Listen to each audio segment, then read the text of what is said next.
All right, welcome back. We are live. I am at our campus today, so this will be a little bit shorter of a session than it normally is, but because I got a board meeting we got to do. But I'm super excited. Major things happened in San Diego. I don't know if you guys heard. Apple's going to be bringing another 5,000 jobs to San Diego, so that's pretty exciting. We've got our COVID situation getting a little bit closer to being under control. So hopefully we'll be back in person here, in our campus sooner rather than later. But yeah, I just want to jump on and do a little bit shorter of a session today. So if you've got questions, if you're in the hunt for your first job as a software engineer, data scientist, QA professional, jump in, leave a comment in the comment box. It will come directly to me. And I'd be more than happy to answer your questions and see if I can provide you some, advice on the job search, on what you should be looking for, and how to go about landing that first role. So I will. I didn't get any questions via email, so today I'll just kind of focus on keeping my eye on the comments. If you've got a question, drop them in the comment box, and then I'll take my best stab at answering them. I'm gonna be solo. Mr. Winkler is out of commission today, and he may be back joining us soon. So, Jeff, I hope you're feeling better and real soon, and he can come back and join us.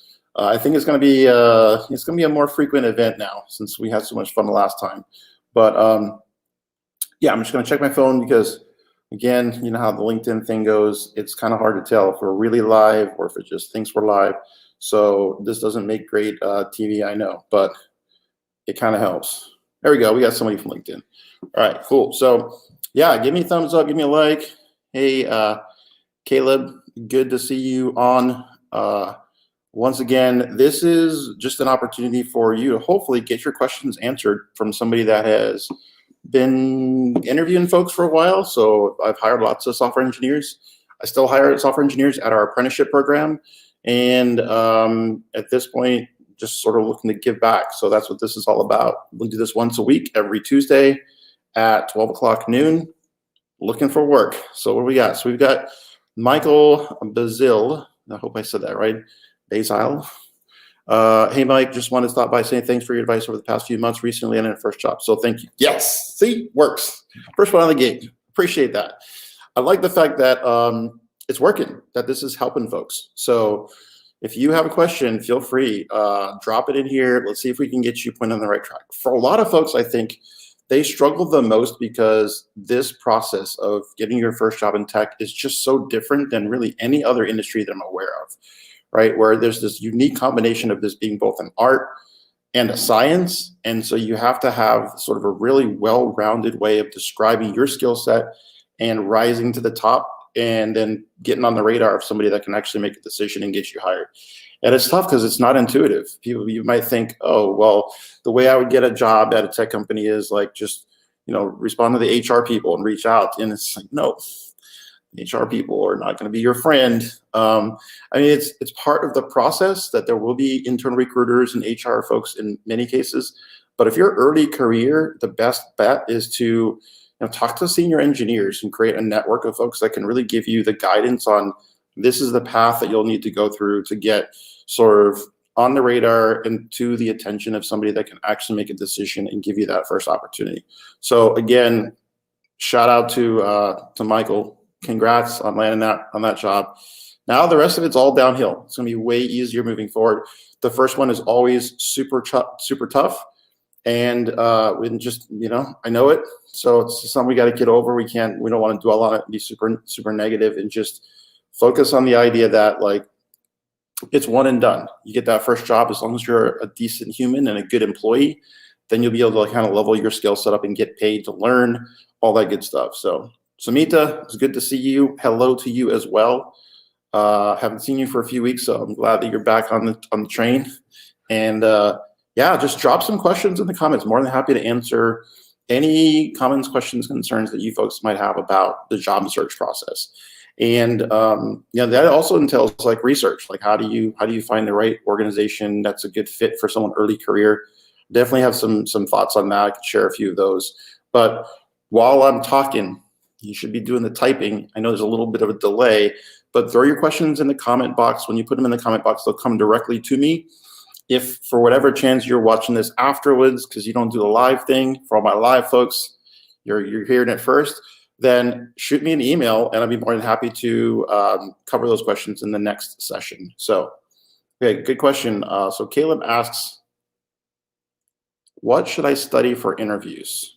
I hear algorithms. So that's pretty common. So it's common for you to hear that the algorithm and maybe even systems design might be a popular thing for companies to ask during interviews. However, for most junior engineering positions, they tend to not be super algorithm heavy.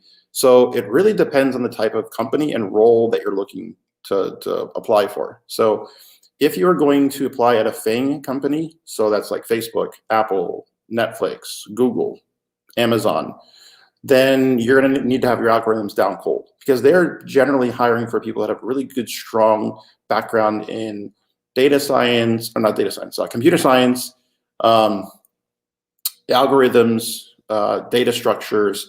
So they'll want to make sure that you were paying attention during your comp sci classes, right? That's largely kind of what they want to know. They want to know when we bring someone in, even if they're bringing you in for like a front-end web development position, Amazon especially, they want to know, okay, if we bring you into the organization, can we put you onto another project if it turns out we have a need somewhere else? They want to be able to move you around. So at first, it might not make sense that they're going to ask you a really heavily algorithmic interview process for something that's like a front-end web development. But that's the rationale behind it. They want to make sure that you're a good fit in the organization, even if it's not for this specific role that you're interviewing for. That's, again, large organization. On the other hand, if it's a much smaller, scrappy startup, they might be asking you much more implementation-specific questions about libraries or frameworks that you work with. So if you're interviewing for a front-end web development role, they might ask you to tell me a little bit about browser quirks that you're aware of and what are some ways that you can get around them. Tell me a little bit about what you know about rendering in React, and how would I make sure that things sort of like don't cause performance issues. So know not just the subject matter, but know the audience for which you're preparing for the interview. And that's going to help guide how heavily you need to be on top of algorithms and how much of it would just be a complete waste of time in terms of preparing for the average startup that is not focused on building highly scalable products. Instead, they're focused on like their real business. And it usually is not, it's not Apple scale. It's not Netflix scale, right? And so use that, and the way you research that and find that out is, go to their website, take a look at the work that they do, talk to some of their senior engineers, look at the details of the job posting. And if they talk about the fact that they need to be building robust, scalable solutions, then they're going to want to know that you have the foundations, right? That you can talk about big O, you can talk about the complexity and how many resources a particular algorithm might consume.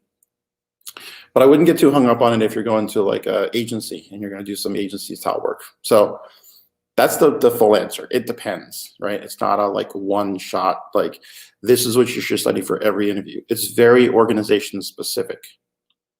So hopefully that helps. What else? What other questions do you have? That was a phenomenal question. Because it's not intuitive. You might think everybody's talking about algorithms. I got to go buy the Cracking the Code interview book, and I got to go through like a bunch of leak codes, and I got to listen to some of these gurus that are on LinkedIn saying that they can help you to, master the coding interview. And then you're going to show up in an interview, and they're going to be like, yeah, I need to know, do you understand this in JavaScript? You're like, what's this? What this, what? So, yeah. Make sure you're basically working backwards, figuring out who is the audience, and then you engineer a solution for that audience, which is, okay, I need to be prepared to talk about, how do I implement things in my project? And then it's the good old bring some projects to walk through with them, show them some passion projects that you're working on and why you made certain decisions about how you built it, why you're interested in it, what your passions are, and make that the focus in the interview and less about like the lead code, right? Or Code Wars, whatever else you want to use to prepare for those. Not to say that's not required. If you are going to interview at Netflix, you need to have that down cold, right? If you're going in for Google, you need to have that stuff down cold. You're going to have to do a lot of Possibly, you might be like a savant. You might be able to do just a few challenges and be good to go. But for most of us, it's going to require, a few months of really intense, um, focused practice, and then you probably won't ever do that again. It's weird that like even folks that like go to work at these shops, the process they use to prepare for the interview is very different than the day-to-day work. Just is, but it's just that's the system, and we have to kind of learn to play within the system or burn it all to the ground. So for now, we're going to play within the system. Hannah, good to see you. Your question is, when you're trying to make contact with someone for a job you're applying for, should you continue to reach out to the same person until they respond, or try and reach out to multiple people?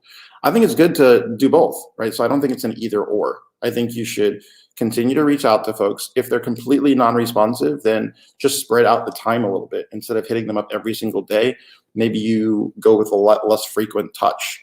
Or maybe if you're like only reaching out to them on LinkedIn, maybe just try one or two other mechanisms, like look and see if they're more active on Twitter versus like LinkedIn. For some people, they just don't check their LinkedIn that often, right? Or they maybe not check their personal email that often. I know I have a bazillion email accounts. I mean, just for my paid work, I have 3 email accounts.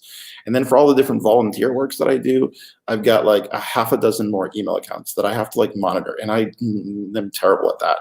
So don't assume that if you're reaching out to them in one channel, that that's the best way. Kind of assume the opposite, that maybe if you don't hear a response from them, it's because they don't check their Slack that frequently, or they don't check that Slack that frequently, or whatever it happens to be. And then to your point, reach out to a bunch of folks, right? There's no fee typically for just like sending a connect invite on LinkedIn, or tweeting to someone, or jumping in a Slack channel and trying to introduce yourself, get to know some of the folks in the Slack community. And there's tons of Slack communities. There's Slack communities that are really small and focused, like a users group that's just about like ServiceNow, so ServiceNow user group.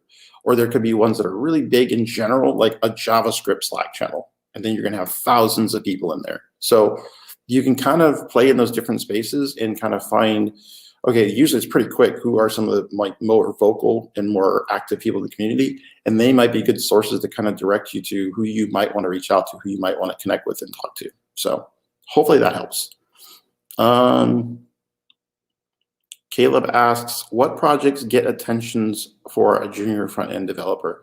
Okay, so when I'm looking at just front-end stuff, I'm looking for projects that show that you are following some best practices or standards. So as an example, excuse me, it would be nice to see that you are at least using a framework of some kind, like Foundation or Bootstrap, or that you're using it as a reference for the style of the types of projects you're working on. To me, it doesn't matter as much like what the actual thing is, but just that when you're a front-end developer, that you have taken time to focus on what I call the fit and finish of a web application, right? Does it look like it is designed well in terms of the user interface? And does it look like it's got the appropriate padding and margins on all the UI elements? Is there one cohesive look to it, right? So as an example, are you using a material UI as your design standard? Or are you using sort of a common Bootstrap like look and feel? And maybe you just customize it with some more unique colors and you don't just use the out of the box Bootstrap colors or Foundation, whatever the framework or library is that you're using. So I look first at that when I'm looking at a project with a junior engineer. I'm looking to see, okay, are they aware of the fact that like if they're going to work on the front end, I want everything that they touch to look pretty solid, right? And are there just code smells, right? So I will immediately open it up, not just in Chrome, but I'll open it up in another browser and look and see, okay, does it look comparable? Does it gracefully degrade when I move it to like a more mobile orientation on the browser, or does it look like on the phone? So it's not so much the project's like idea or concept, it's more in the execution. So I would focus on that. And the simpler you can make it, so like a simple clone of Twitter or a simple clone of something else like Instagram, that's fine. I just want to see how well did you execute it. I'd like to see something fancier than to-do applications, because I feel like that's like super old and dated to just like, let's do a to-do, right? But I also don't think it needs to be anything super complex and complicated. It just needs to be like well executed. Then you get bonus points. You're just like, oh man, this looks nice. If you can relate it to the companies that you might be interviewing at, so let's say you're interested in biotech and life science companies. So, what might be some common pieces of software and tooling that they use, right? Maybe they're doing research and they're having to display things with charts and graphs, or they're having to load CSVs and parse that information. So, build a really small user interface to show how you can do a CSV upload and then display that information in a chart or graph, count the rows or something. It could be super trivial. It doesn't need to be like very complex or solve a real, it could just be like, it uploads to a CSV and it tells you how many rows and it validates that it's the right format. It's a CSV format validation tool, right? Awesome, right? That could be useful, and it could show that you understand posting forms. It could show that you understand how you parse information. You could explain why you parse it on the front end or you parse it on the back end. There could be a lot that you could do with just that small concept, but you're making it relevant to the industry that you're potentially going to be talking to folks in, right? You want to have some passion. I know it's hard when you're new because you're just like, I don't know what, I just like tech. But the more you can drill down and make your projects seem true to your heart and close to what you actually care about versus the complete opposite. So pro tip, employers and people that are interviewing hiring managers, they don't like the whole, like, I'll take any job, I'll do anything. I just want a foot in the door. Like, it doesn't matter to me. I don't care what the technology is. Don't say that. It's not good, right? What do you truly care about? And it may not be something you can get in your first job, right? And they might understand it. You might say, look, I really want to be designing VR interactions, and I'd love to be in the ed tech space. But I understand, as a stepping stone, I'd like to spend the next 3 or 4 years working at an organization where I can really get some hands-on experience in front-end web development, back-end web development, systems design, whatever those things are, right? So you don't have to compromise on stating what your real goals are. And hiring managers will appreciate that. They will appreciate the fact that you're like, okay, this is where you want to aspire to, and we fit into that path, and we can be a good part of that journey. So don't be afraid of that. Don't be afraid of really thinking critically about where you want to be in the next 5 years, and not just like, I just want a job and I want to be 5 years in. It's not good. It's not good at all. All right, any other questions? It's kind of slowing down. Oh, there's a question about how many projects. So I would say you should err on the side of working on small projects, and so you should have a fairly good volume of projects. I would say a minimum of 4 or 5 projects on a portfolio would help me to see there's some consistency in the type of work that you produce, right? If you only have 1 or 2, I mean, like, all right, you've done a couple projects, but is this really something that you're passionate about? On the other end, I don't expect you to have like 10 or 20 projects and just be like knocking out a bunch of work, because you have to be focused on at the end of the day, getting a job, right? So there's a balance there. I'd say it's reasonable for you to be spending like once a week. You should be easily finishing a project a week, right? And so if you think about that, if it's been 3 or 4 weeks since you either graduated from program or you started your job search, then you should realistically have 3 or 4 projects that you can demonstrate that show, this is the passion that I have, these are the things I'm interested in, etc. If you have less than that, it begins to have me question whether or not this is something that you are prepared for and that you're sincere about, like investing time to like put your stuff out there, put your product out there. So think if you're an artist, if I was an artist and I had only painted 2 paintings, it would be hard for me to advocate that I am one of the greatest artists of my generation, right? And that's not what you're going to aspire to initially, but like somewhere in that spectrum. So hopefully that helps. I don't think there's a finite number, but I'd like to see, if I was looking at someone's portfolio, I'd like to see 4 or 5 projects. That would show me, okay, there's some volume here. I can see some activity, and I can see some consistency. And like, okay, like across all these projects, I'm seeing READMEs, I'm seeing instructions for how I can pull this code down in the GitHub and I can fire it up and test it out. I'm seeing that the full application development lifecycle, like the application is hosted somewhere, and I can actually go and test it on a dummy URL. Like, all those things inspire confidence that, okay, this person kind of knows the workflow and they've repeated it a few times, so they've got some reps under their belt. Those are the signals that you're giving off if you have multiple projects. And then a lack of multiple projects shows, I don't know if you've paid your dues. I don't know if you care about this. Like, show me what you got. You gotta do something. You are welcome, Hannah. Anybody else have any questions? I know it takes a little while when I stop talking for folks to realize, oh, man, another question. But we'll likely make this a little shorter session today just because I got to go prep for a board meeting. So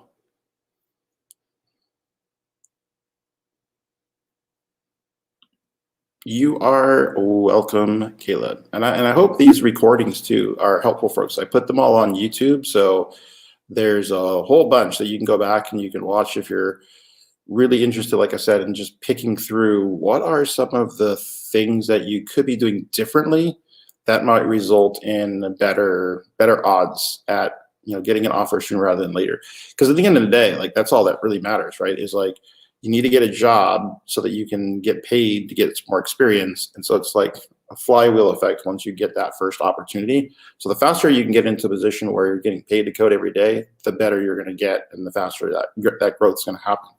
And I think there's a lot of folks that struggle because it's not intuitive, and the process is going to require that you break your time up and you kind of systemically figure out, like, okay, treat it like a job. If I was getting paid to do a job search, how would I do it? I would track some metrics and know like how many reach outs I'm doing, how many follow-ups am I doing, when am I supposed to, so you'd have a spreadsheet. You'd be able to have some fairly consistent activities that you're doing every single day. So that would be doing your reach outs and your follow-ups, doing your research, spending a little time learning something new every day, working on your passion projects. And then there'd be certain pieces of collateral that you'd want to have organized at the very beginning so that you're ready to go out there and you're ready to put your best foot forward. So you want to have your resume ready to go. You want to have your LinkedIn website, your LinkedIn profile and your portfolio website and your GitHub all tightened up and ready so that when someone does say, hey, let's have a conversation, can you send me over your link to your repo? Everything's there. You got all your collateral. You can just like hand it over and know that at least you're going to be able to tee up a conversation. So, all right, I'm not seeing any other questions. So since there are no other questions, we are going to end this one early, and we will be back next week. We'll do more of this. If you have a question in the meantime, feel free to shoot me an email, mike@cccareers.org, and I'll see you next week.